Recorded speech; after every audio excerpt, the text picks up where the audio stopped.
Hello, everyone, and welcome to our Carnivores Anonymous online meeting. My name's Lisa Levinson, and I'm your host for this show. What we like to do is share a vegan story with you from someone who's been vegan and can share their insights and inspirations. And today we have a very special person with you who I'll introduce in just a moment. This program is hosted by In Defense of Animals, and it's part of our effort to help people to approach a vegan diet and to do so with a sense of acceptance and also a sense of connection to others. So without any further ado, I'm going to introduce our speaker today. I'm very delighted to introduce you to Lisa Karlan. So, Lisa is a health educator and a nutrition consultant. She is a senior contributor journalist for JaneUnChained News Network, producing shows for Lunch Break Live and which is a daily live vegan cooking show featuring a variety of interesting people from prominent chefs, cookbook authors, and home cooks to leaders in the field of plant-based medicine. Lisa also covers national health conferences and provides media coverage about notable events in the animal rights community, such as the SAVE movement and Los Angeles Animal Save. She's been the director of the Learning Kitchen for VegFest Los Angeles since 2016. We worked together on that in the very early days, and now she's taken it over and doing a fabulous job. This annual labor of love spreads the vegan message at one of the largest vegan festivals in the nation through food demonstrations with notable vegan chefs to nearly 15,000 attendees. Lisa is a certified Food for Life instructor with the Physicians Committee for Responsible Medicine. She teaches both the public and healthcare providers about the science and practice of plant-based nutrition, using cooking demonstrations as a primary teaching tool. Lisa also teaches people how to make informed food choices for disease prevention and reversal of chronic diseases, and compassionate choices for clothing and product use. Her goal is to raise awareness, knowing that these ethical issues will contribute to fewer animals destined for pain, suffering, and death, while reducing the environmental impact on the earth from animal agriculture and excess water consumption caused by unsustainable industrial practices which exploit animals and contribute to climate change. So she's going to share a little bit about that with us today too. Lisa, how are you doing today? I'm doing great. Thank you so much for that incredible introduction. It's like, wow. It sounded good to me, and I went, oh my God, it's me. It is you. You are a mover and shaker, truly. It's been my life for the last 10 going on 11 years. And I can tell you my life is rich with satisfaction because, I see so many changes. I see that the health of individuals change when they switch to a plant-based diet, and they just wonder, their only regret is not having known about this to do it earlier. So it's just been wonderful. And now working, I got to be honest about this. I used to, back in 2008, think that animal rights activists were crazy people. I am an animal rights activist, and I want my epitaph to say one day that I am an animal rights activist. Because it's now such an important part of my life, and just part that I just didn't understand. So now my mission is to teach people about the environment and how burning fossil fuels is the number one reason for greenhouse gas emissions that lead to climate change, and the number two reason is greenhouse gases from animal agriculture, and that's something we can do every single day, 3 or more times a day, when we choose what we're going to put in our mouths. Yes, that is very true. Well, we're so excited to have you here, and we'd love to hear your vegan story, kind of going back to the beginning, telling us all of the challenges you faced along the way, how you overcame them, because all of those insights really help people who are trying to approach a plant-based diet, especially those people watching on our Carnivores Anonymous page.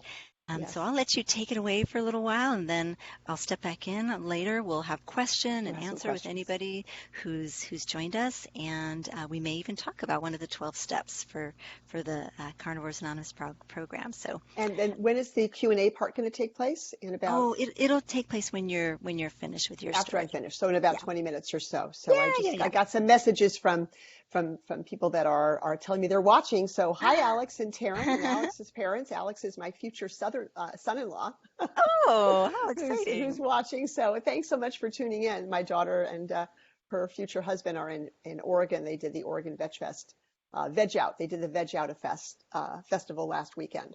But now on to my story. Yeah. So how did I decide to become vegan? Because I got to tell you, um, I I was a carnivore. I was a meat eater. I loved eating meat. I loved all kinds of meat, and my favorite thing to eat was skirt steak, and I used to barbecue it, and I preferred skirt steak to any other fancy cut of meat. I got to tell you, it was hard, but what happened? I just Am You're I still on? fine. Oh, No, I'm you're on. fine. Okay. You're fine. Okay, because my screen turned blue.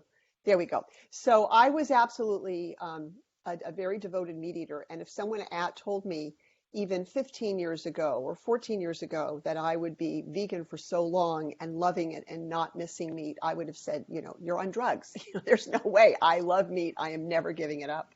And I'm not the most disciplined person in the world.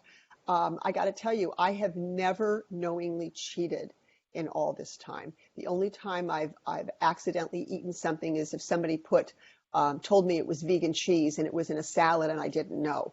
And then of course I got sick.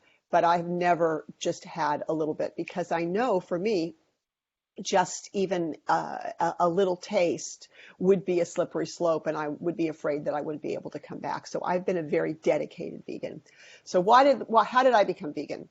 So one of my best friends was unfortunately, I will begin the story by letting you know that she is doing great today. But she was diagnosed, hold on a second.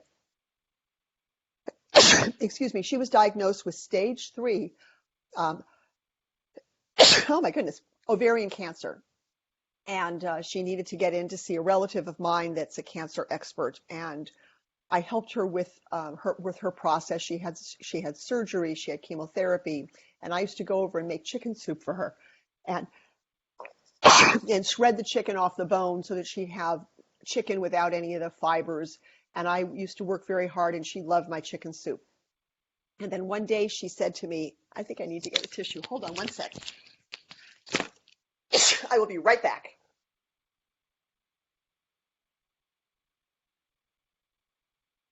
Wow, so she'll be right back. Everybody gets a sneeze every once in a while, and that's perfectly okay.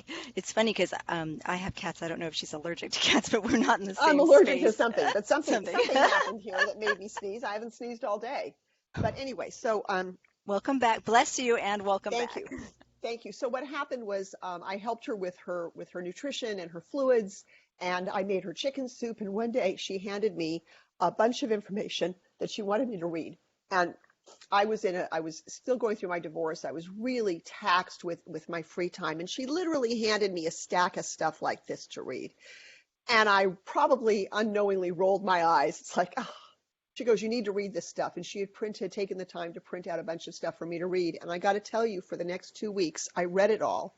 I ended up reading the references and the references to the references. And by the end of 2 weeks, I looked like I had cancer because I hadn't slept.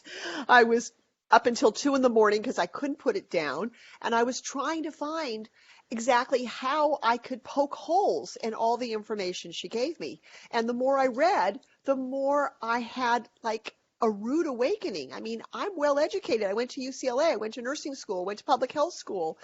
I know how to look at research. How come I didn't know this stuff? It was just mind-boggling that I didn't know this, and people that I know and respect that are healthcare professionals also didn't know this stuff. But it's out there. It's in the literature. We just don't see it unless we look for it. And it wasn't part of my education and training. So I read all this stuff, and I came back 2 weeks later.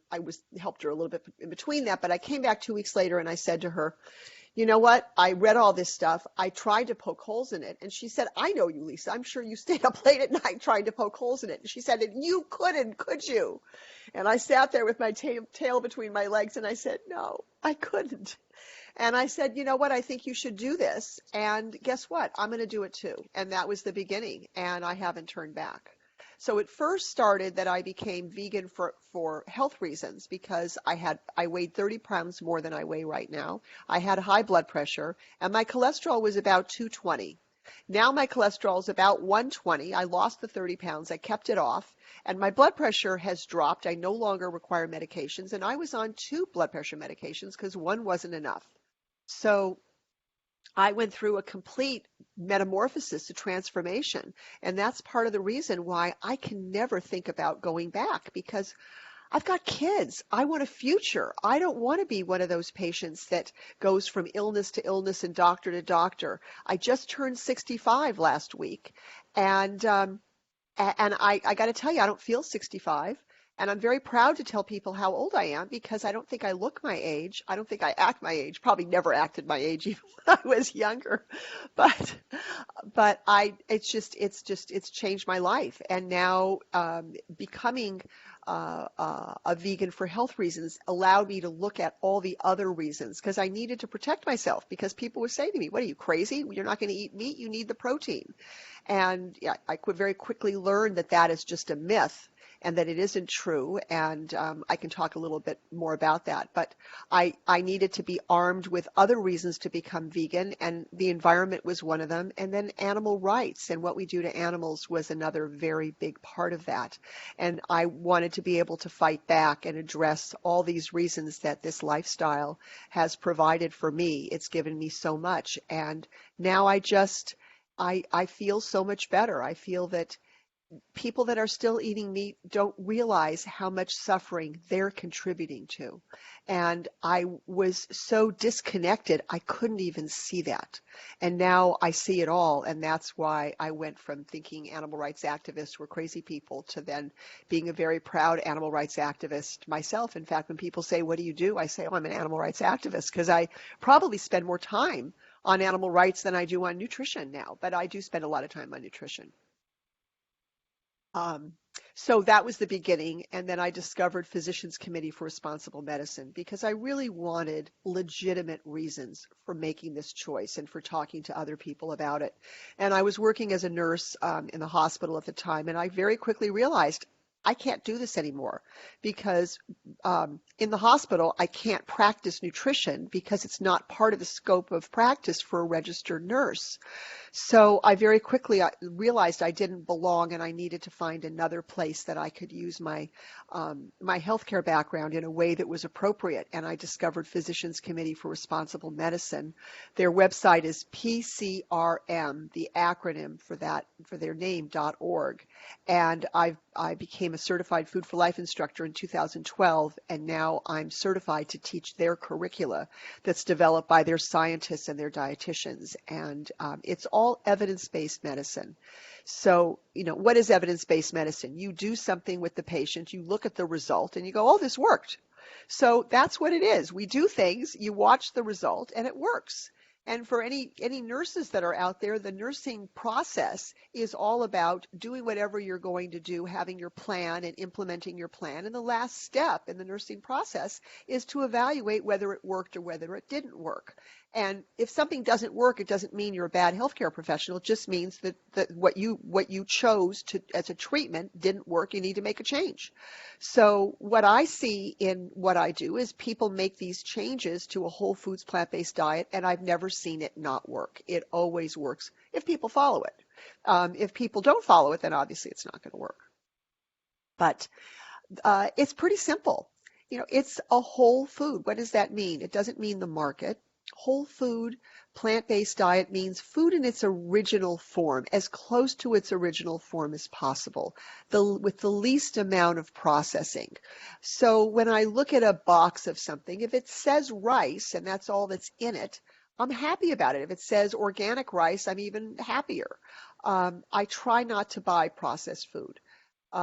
As much as I can. But that doesn't mean that I won't partake in a Beyond Meat burger or an Impossible burger because I still have my cravings, and if I do, I'll go get one of those, and that squelches it. So I wanted to be informed. It's not about these products, because I really think these products will have the potential to change the world for all the people who are omnivores out there who want to eat more plant-based foods. If they can have a choice, I think, that tastes as good as the meat version, why do they need to have the extra cholesterol and then all of the environmental consequences that come along with eating meat? They can have something that has much better for the environment, and then of course it doesn't have cholesterol. It will have saturated fat. It will be fairly high in fat. Some of them have about as much fat as the meat-based versions, but you don't have the cholesterol. So I think those are okay for a treat, unless you're treating very serious cardiovascular disease. So what do? I have courses that I teach that Physicians Committee provides me with. I have an 8-class diabetes series that I do, and it goes through how to prevent and reverse type 2 diabetes, and then for patients that are type 1 or type 1.5. So type 1s are what used to be called the juvenile onset. We now call them type 1 diabetes, and those require insulin. So what these patients experience is a higher insulin sensitivity, and what that means is they still require insulin, but they don't require as much, and their blood vessels will be healthier, because the problem with diabetes is just think about it, sticky, gooey blood coursing through all of your arteries and veins from your toes to your brain. And this sticky, gooey blood sticks, and it helps the atherosclerotic plaques stick. So that's why you see so many vascular and arterial problems in diabetics. You see diabetics that become blind. You see diabetics who have foot or leg injuries. Sometimes they wind up with an amputation, and it's all because circulation. So if you can take a type 1 diabetic and improve their insulin sensitivity and decrease the blood glucose in their veins and arteries, they will have fewer complications. And heart disease is one of the number one most serious complications of somebody with type 1 diabetes. So even type 1s benefit. I have a class for cancer patients. We don't take care of patients during chemotherapy. When they're done with it, then we put them on a whole food plant-based diet to try to reverse whatever internal body climate took place that made them susceptible for cancer. Because we all know, or many people know, that we're exposed and that there are genetic mistakes as our cells reproduce. The question is, are these mistakes going to be taken care of by the body's own immune system, or are these mistakes going to become prevalent to the point where the body can't take care of it?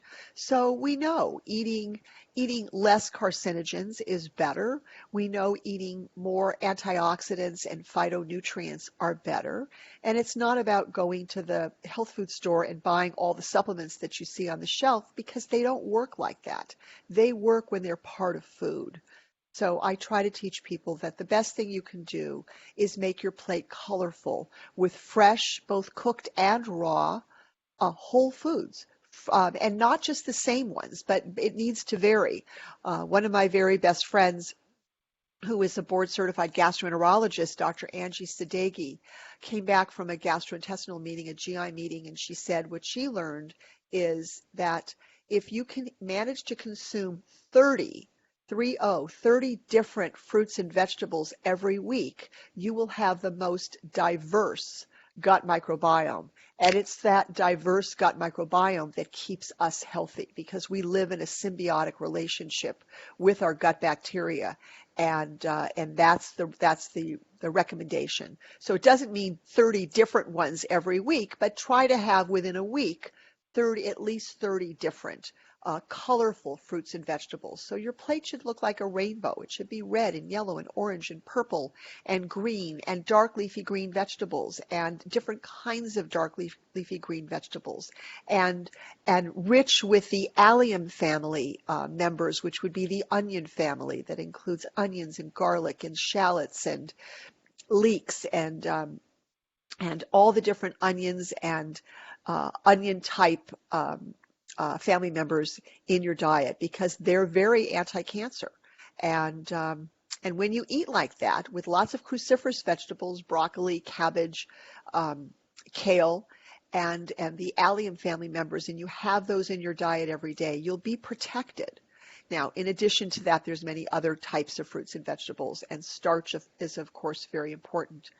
I like to tell people that they should eat starch. People are afraid of potatoes. They're afraid of a big bowl of rice.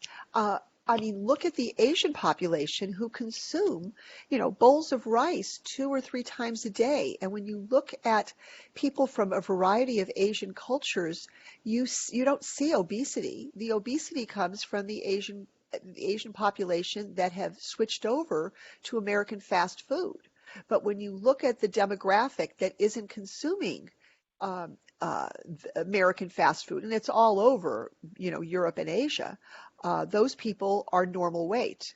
So we don't need to be afraid of that. These carbohydrates are full of fiber and they satiate us. So I have potatoes and I have rice every single day. And then I add vegetables to that because the vegetables alone won't keep me satiated. I'll be hungry in 2 hours.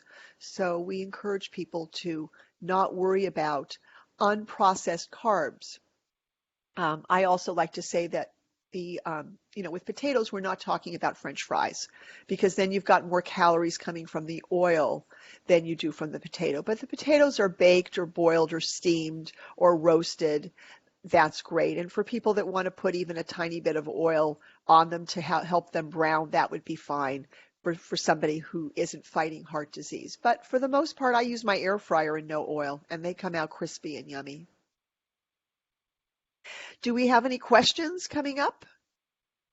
Are there people that are calling in? I can't see anything on my screen, so I can keep on talking. Oh, yeah, actually, it's fine to keep sharing your story, and then I might actually ask you a question or two if you don't mind.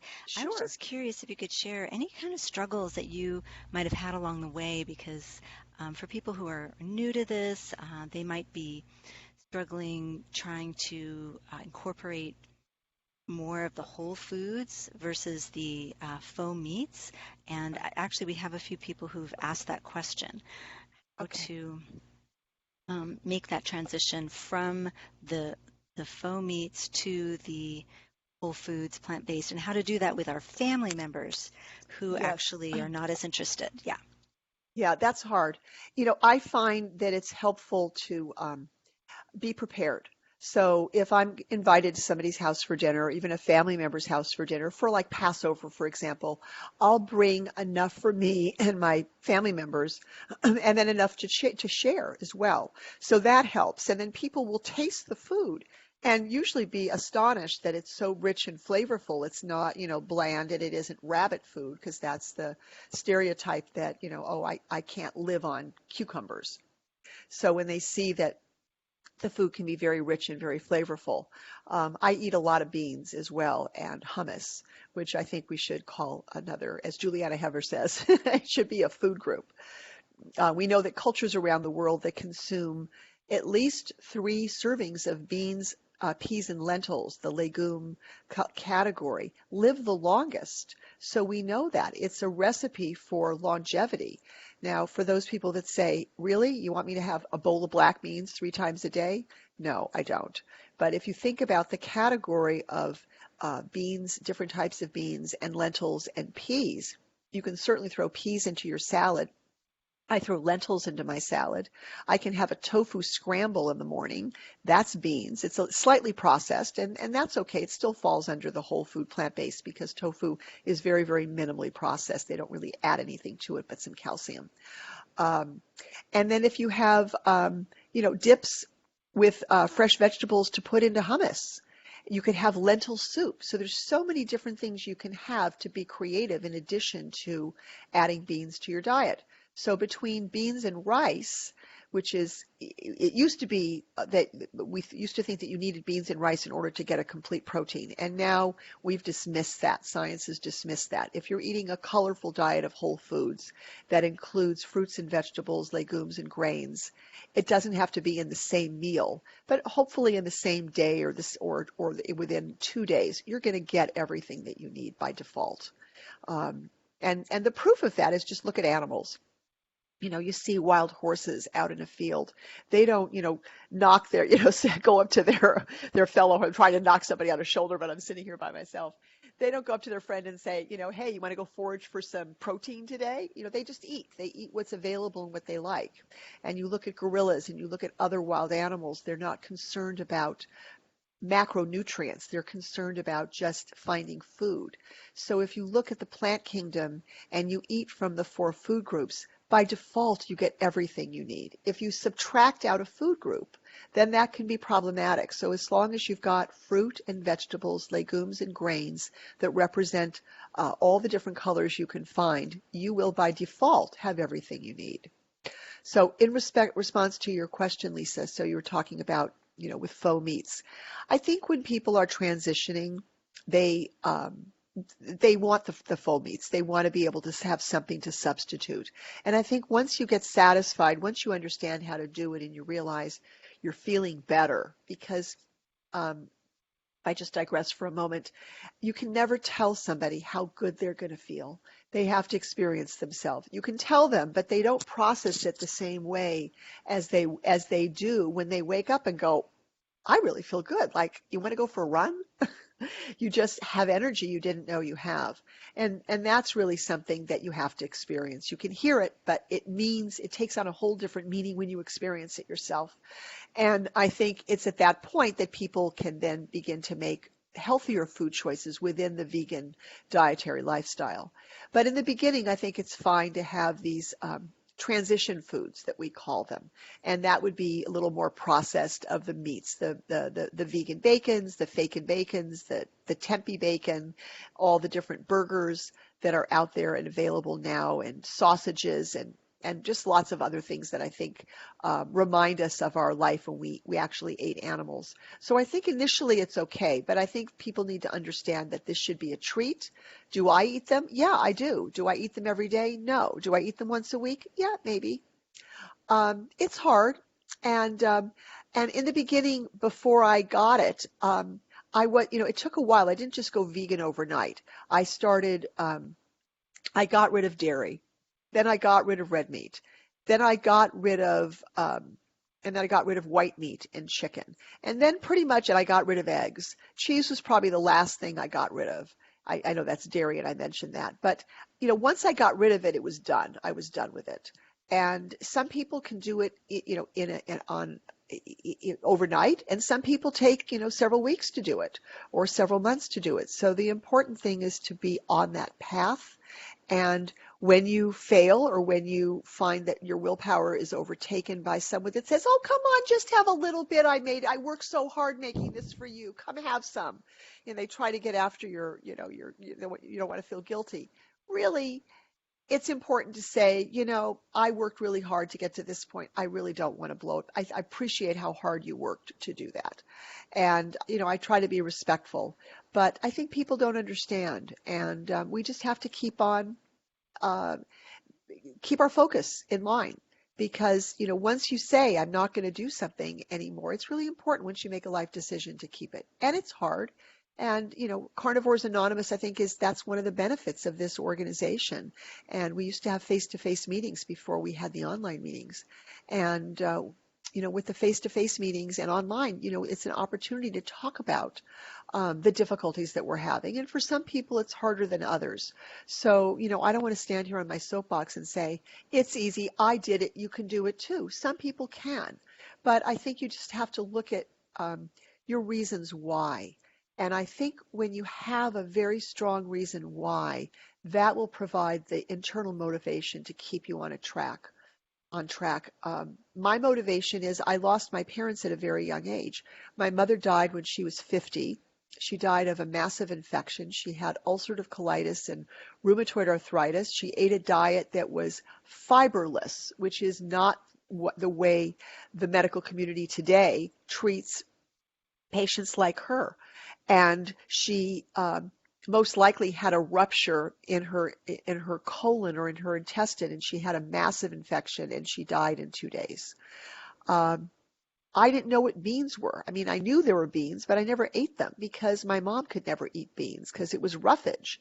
So although I grew up eating different kinds of vegetables and fruits, and hamburger was my go-to meal as a kid, I really didn't understand that because she didn't eat fiber. And so I didn't eat fiber. And it wasn't until I got older that I learned I learned how to eat beans. And I had to sort of start slowly and then add them in. I couldn't go to, beans 3 times a day, but I would have a little bit and I liked them. So I developed a real love for beans. But she died because she didn't eat this way. And that's one of my motivations for teaching other people, especially people who have gastrointestinal problems. My father died at the age of 59. Now I'm 65, so I've grown way older than my parents ever were. I never saw my parents at this age. And my dad had heart disease, and he smoked, and he was not able to stop smoking as much as he wanted to. He was addicted to it, and he just couldn't. And he was overweight. He smoked. He had heart disease, and after 3 heart attacks, he died. So, it's tough, but my motivation is not what happened to my parents. My motivation is to look at their genetic profile, and I have 3 kids that are in their 20s. I don't want to be either one of my parents. I want to live a long time. So I've made these choices so I don't repeat the same patterns that they had. So that's my motivation. And I'm happy to talk about it because it's what keeps me going. I don't want to be the grandma that says, can you just drop me off in front of the restaurant? I can't walk that far. I want to be the grandma on the ski slope saying, come on, I'm 4 times older than you are, 5 times older than you are, and I'm still going down the blue diamonds. You can come down them too. So I just think it's really, really important to, when you know better, you do better. And that's, my only regret is not doing this, 50 years earlier. So how are we doing on time? See, it's 5:42. Oh, we're doing great. We're doing great. This is very helpful for me to hear your story, some of it, how it relates to your parents and your family, because that's a lot of what many people ask us about. How do we handle interactions with our families? And I know you've learned so much from your experience with your own family, and you're very inspirational to so many of us who, when you go out and help people with their diets, you actually get you're like on the front lines with people and Yeah. their food, really helping them. Yeah. Well, the tool to teach people to do this is cooking. And, for people that are afraid of cooking, that's the hard part because if you're ordering in from a restaurant, it's really hard to order in really healthy foods. There are some food delivery services that are pretty good. Plant Perfection in, I believe, Ohio has a great meal delivery service, and it comes frozen, and their food can be easily defrosted and put over a bowl of rice or a baked potato. And they're SOS free, meaning sugar, oil, and salt free. So that's one of the places that I like to recommend. But there are other meal delivery services around town, and if you search or Google that, you can find it. Plant Pure Nation has a meal delivery service as well, and they have it comes frozen, and they're not that expensive. Plant Pure Nation was made by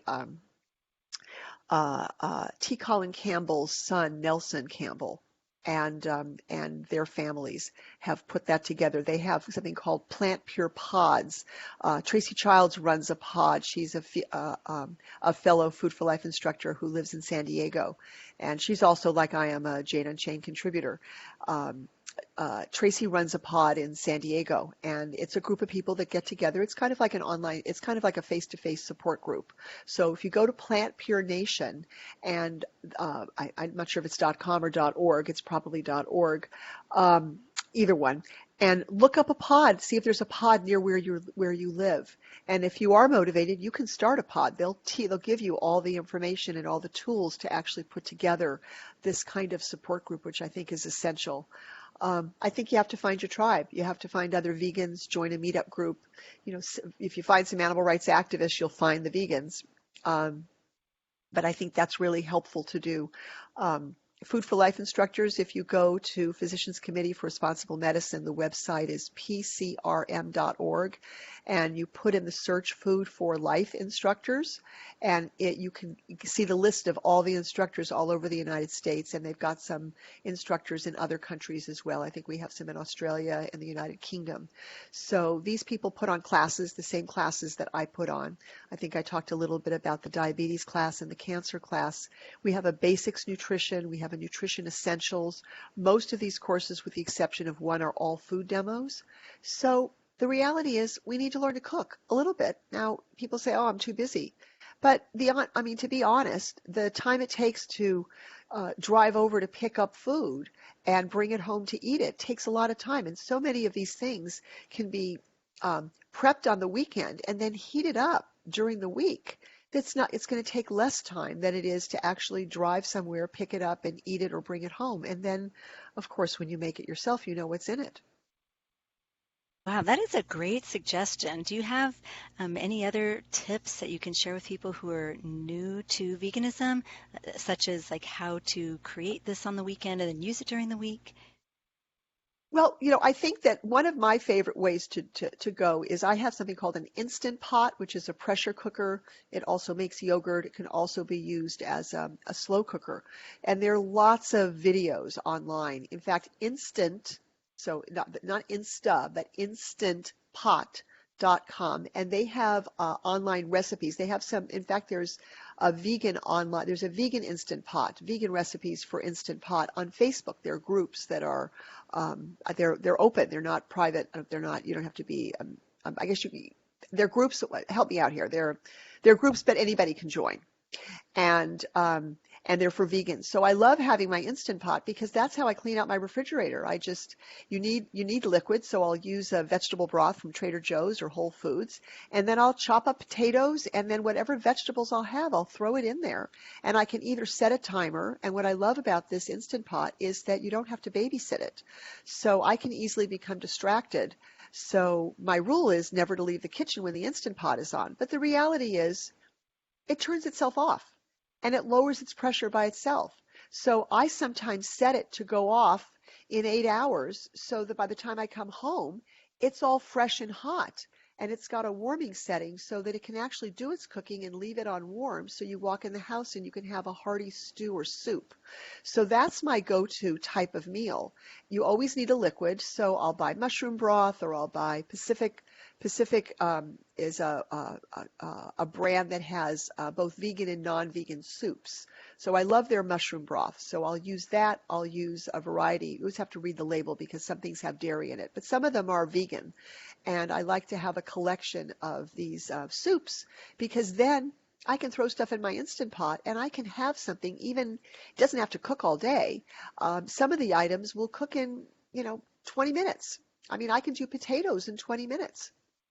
You just chop them up. So if I do a little knife, use my knife skills and have fork-sized pieces, those potatoes will cook in the broth. And if I add other vegetables, it's delicious. Now, I won't tend to add broccoli or things that can be overcooked. So I'll add vegetables that can actually be cooked for a while.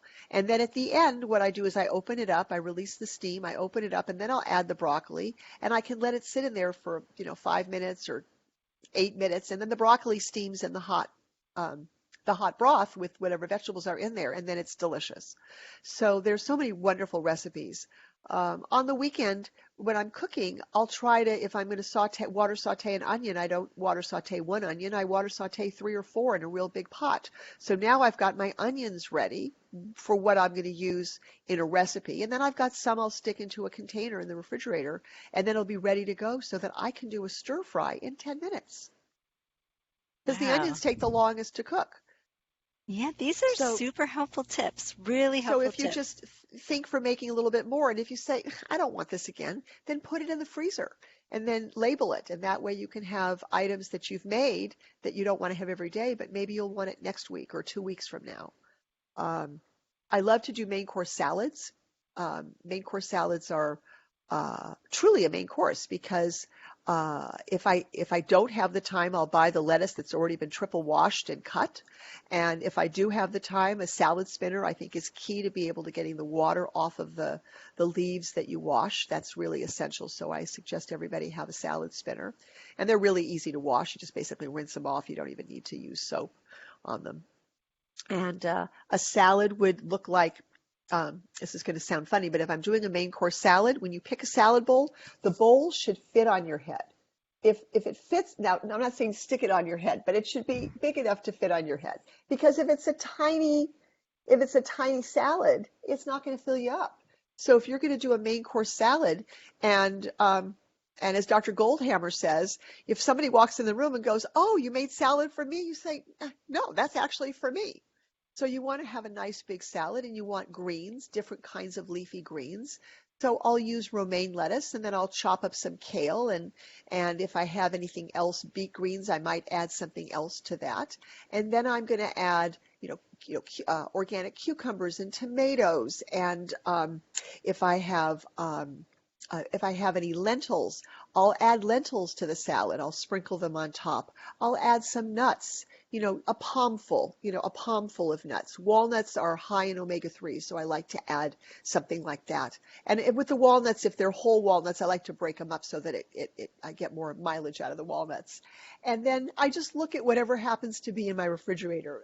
I love sweet peppers, red peppers, yellow peppers, orange peppers. I chop those up because they give a lot of crunch. And let's see, what else do I put in my salad? Whatever I happen to have whatever looks fresh, I'll go to the farmer's market, or I'll even go to Whole Foods. I'll go to Trader Joe's. I'll see what's organic, what's on sale. I buy it, I stock up, and then it will wind up in my salad. I also like to put fruit in my salad. So you'll find blueberries in my salad or raspberries in my salad. So I'll have lentils and raspberries in the same salad. Now, I wouldn't put lentils and raspberries in the same dish, but if it's sprinkled throughout the salad, it actually gives it some interesting texture and adds the starch and the flavor. So, I do that. I'll put rice in my salad sometimes and just mix it all up. And my salad dressing is often some tofu that I'll throw into the blender. I like to get not the firm one, but the creamy tofu. And there's a brand called Morinu, Morinu, and it comes in a shelf-stable package that you can keep in the cupboard. It's not going to go bad. I mean, you can keep it 6 months or so. I get the non-GMO one, and I buy the soft silken one because when you open it up, it almost looks like it might have gone bad because it's very custardy-like. You can't cut it because you can't cut a custard. So I'll throw that into my blender with some fresh lemon and maybe some apple cider vinegar or one of the vinegars. I have a vinegar collection, and then the tofu really adds it takes the place of the oil, and then I'll add some creamy mustard and blend it. And what are the proportions? I kind of keep tasting it until I see what tastes good. And it's probably different every time. I love to roast garlic in the oven, and if I've got roasted garlic, I'll squeeze in some garlic cloves and have a roasted garlic dressing. If I've got some fresh herbs, I'll put those in there as well. I won't blend those. I'll usually just mix those in at the end because I don't want it to go into a liquid. And then I've got a whole food plant-based salad dressing, and I don't need to worry about all the extra calories from the oil if I'm not using the oil. I mean, it's not fat-free because tofu has a little bit of fat, but it's all whole food, so it's much more healthy. And I think a salad should be tossed with dressing. And here is how I toss my salad. I wash my hands, and I literally get in so I can pick it up with my hands. These are the best salad tongs in the world. Some people are creeped out by that, but my nails are short. I wash my hands really well, and that way I can use just the right amount of dressing to coat everything without having it be too soupy from too much dressing, or have some salad that doesn't have any dressing on it. And really, when you toss it, that's what you do. You toss it.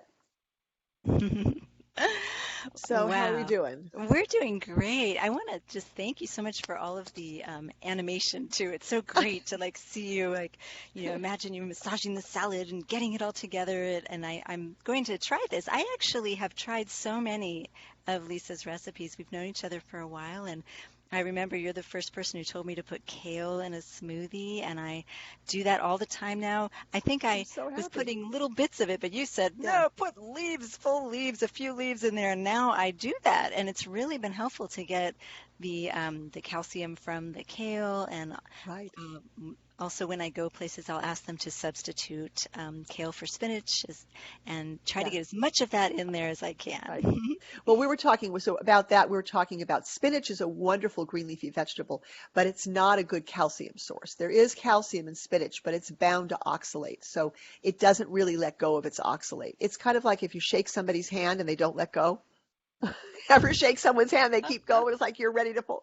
So that's what calcium does to oxalate. It's bound to the oxalate. So I'm not telling people not to eat spinach, but it shouldn't be your calcium source. And a Swiss chard is the other one that's not a good calcium source. It's got calcium, but it's bound to oxalate, so it's not a good calcium source. But that's what you were talking about, because we were Yes, talking yes. about bone health. Yes, that's right. Yeah. We certainly were. So I wanted to find out if people wanted to reach you, how would they do that? If they want to reach you Okay. directly and ask you a few more questions. Sure. So if they go to, I'm happy to give mine, and you're welcome to post it. And I'll give you the actual link to PCRM's website, but people can just contact me directly. They can DM me on Instagram. My Instagram handle is LJ Karlan, Karlan. So that's the Instagram handle. Feel free to DM me. My Facebook is just Lisa Karlan, and it's a picture of me. There's only two Lisa Karlans. One is a judge on the East Coast, and there's me. You just have to spell my name right. So it's Karlan on Facebook. Feel free to send me a message on Facebook. If I don't know you, I don't tend to just take everybody as a friend. So if you could send me a message and say you saw me on Carnivores Anonymous, I'd be happy to friend you, and we can talk that way. And then I'll give you my personal email address, which is ljkarlan, Karlan, @gmail.com. So again, let me know that you saw me on Carnivores Anonymous, and I'd be happy to speak with you or see if you're interested in joining a class. If we've got a class coming up, I'll be doing a class. I'm going to be doing a class coming up in November, and I don't have all the details on that yet. And then for Physicians Committee for Responsible Medicine, I'm going to do another joint venture with Physicians Committee and JaneUnChained, and we're going to do a 21-day kickstart in January. Uh, um, there's a 21-day Vegan Kickstart app that's free on both for Android and for Apple, and it's PCRM's Physician Committee's brand new app. It's got a 21-day kickstart on it. It's got recipes. It's got better to use it on your computer than on your phone, but you can use it on your phone as well. It's designed for the iPhone or for an Android, and it's got videos and it's got recipes and it's got all kinds of great information. So January 1st, I'm going to teach that. 21 days of it on JaneUnChained. That's facebook.com/Jane Velez Mitchell. I did it 3 years ago, and we got a very nice response to the 21 days. So I'm putting that together, and I'll work with Tracy Childs on it and some of the other Food for Life instructors. And I'm not going to teach every day, but I'll probably teach, of the 21-day Kickstart, I'll probably teach 4 or 5 of them, something like that. So I've got that Wonderful. coming up. That is very exciting. I'm glad you shared that. And we will share that on our Carnivores Anonymous page too, so people can benefit from it. They'll remember you because you've shared your vegan story with us. And I want to thank you also for taking the time to do Yeah. this. I know you're a busy gal with so much going on. Are there And any this is, questions do I we have think any we're questions? good. We're I'm good. Okay. not seeing more questions. It looks like we're getting great comments, though. Someone says, I love this. I just found Carnivores Anonymous. This is great. Another person says, great idea. Mentioned a few, uh, just a little bit about the foods that are from, eating out restaurants and things, and some of them may be too salty, just, comments like that. But everybody's excited to hear what you had to say. And so, thanks to everyone who's listening and watching, and also thanks to you, Lisa, for everything you do to help the the planet become a little more green, and also to help our internal world to be Yes. more healthy. So Yes, that's right. Yeah. So I hope That's right. everyone has enjoyed this conversation with Lisa, and tune in. We do these programs online every month or so, and we also have other online programs. You're welcome to check those out at idausa.org, or you could go straight to our other website, carnivoresanonymous.org. And we even have a support line that you can call if you have questions about veganism, want more information, or to contact someone like Lisa, we can refer you. Yes, That that would be that wonderful. yeah, that number is 800-705-0425, or you could go to idausa.org/activist support. So those are all the different ways to reach out and to get some great info. So thank you for Thank you joining so us much. today. Thank you so much for having me. This was fun, and I look forward to hearing from you. So great to be here. I love Carnivores Anonymous, and I love In Defense of Animals. You are such a strong organization, and we've done so many things collaboratively, which has really been incredible, both in Sacramento and boots on the ground in Los Angeles. It's been great.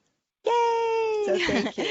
Yes, we're such a great team, and actually a family of fellow vegans and activists and everything. So thanks to everyone for joining us. Have a wonderful evening. Good Thank you, night. Lisa. Good night. Bye. Bye.